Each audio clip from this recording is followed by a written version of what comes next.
joke sometimes about a study for everything. Well, there's a reason that you'd study up the cookie that you gobble up by the bagful. It is certainly one of the most popular cookies in the world. It definitely is, and there may be a good reason why we just can't get enough of the Oreo. News 8's Ken Pierce joins us with the results of a study about why these treats are oh so addictive. And Kent, I'm hoping now it's not about willpower, because I never have any when it comes to Oreos. Well, it's not entirely your fault. If you ever opened a box of Oreos and quickly found yourself unable to stop eating them, it turns out there's a scientific reason for it. Researchers at Connecticut College found rats got more pleasure from Oreos than from drugs. Professor Joseph Schroeder and his students gave Oreos to some lab rats. To other lab rats, they gave drugs like cocaine and morphine.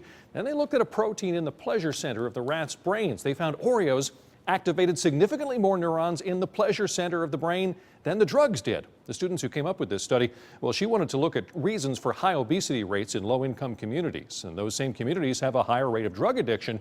Now we know that could be for the same reason. The pleasure you get from high-fat food is greater than the pleasure you get from cocaine. The food might even be more dangerous, they say, because it's so much easier to get. Now, of course, this is not a perfect comparison. Rats are not people, after all, but we do have an awful lot in common. It turns out that lab rats eat Oreos just the way most people do, filling first.